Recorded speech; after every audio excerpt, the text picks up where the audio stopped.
आगरा के ताजमहल की गिनती दुनिया के 7 अजूबों में होती है, जिसे सन 1631 से 1643 के बीच मुगल बादशाह शाहजहां ने अपनी पत्नी मुमताज महल की याद में बनवाया था।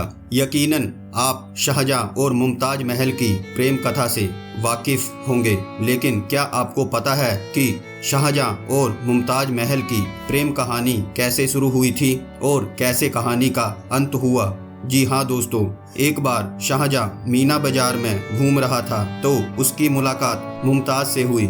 उस वक्त शाहजहां सिर्फ शहजादे थे और खुर्रम नाम से जाने जाते थे।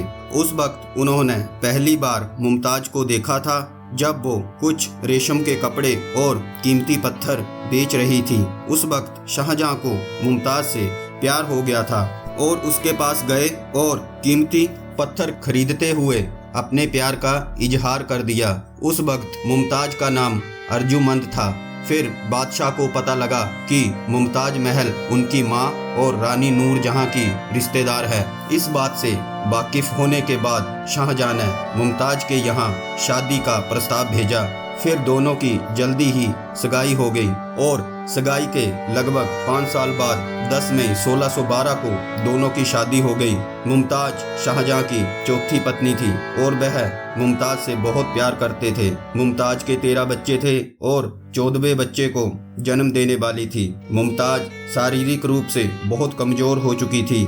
जैसे ही प्रसव नजदीक आया तो खानजहां लोदी के विद्रोह को काबू करने के लिए शाहजहां को बुरहानपुर जाना था। तब मुमताज गर्भवती थी। इतिहासकारों के अनुसार शाहजहां मुमताज से बेहद प्यार करता था। वह मुमताज को छोड़कर दूर नहीं जाना चाहता था। मुमताज गर्भवती होने के बावजूद शाहजहां उसे आगरा से 787 किलोमीटर दूर बुरहानपुर ले गया, जहां सैनिक अभियान चल रहा था। लंबी यात्रा की वजह से मुमताज बेहद बुरी तरह थक गई थी और इसका असर उसके गर्भ पर पड़ा और 16 जून 1631 की रात मुमताज को प्रसव पीड़ा बढ़ गई। जब मुमताज प्रसव पीड़ा से तड़फ रही थी तो शाहजहां को मुमताज की खराब हालत की सूचना मिली। इस दौरान वह मुमताज के पास नहीं गया और उसने दाइयों को भेजने के निर्देश दिए। मुमताज मंगलवार की सुबह से बुधवार की आधी रात तक दर्द से तड़फती रही।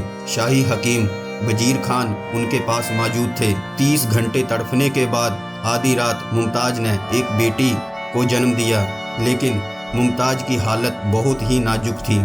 वह बुरी तरह कांपने लगी, पिंडलियां ठंडी पड़ने लगी।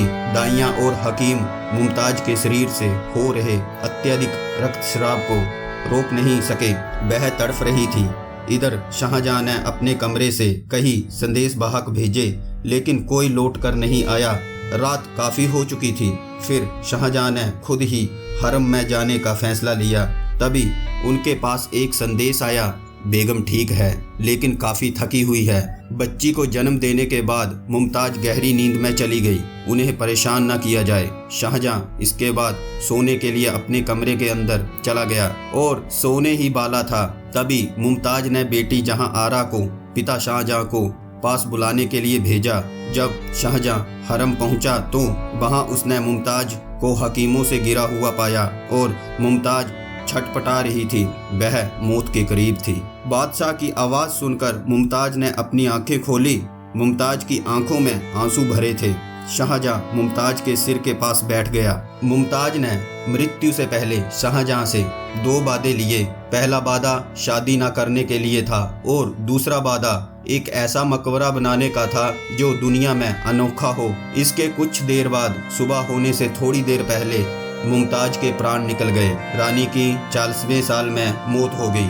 उनके 14 बच्चे थे, जिसमें 8 लड़के और 6 लड़कियां थी। मुमताज के मृत शरीर को रुई के 5 टुकड़ों में लपेट दिया। मुमताज की मौत से बादशाह ही नहीं, पूरा बुरहानपुर गम में डूब गया था।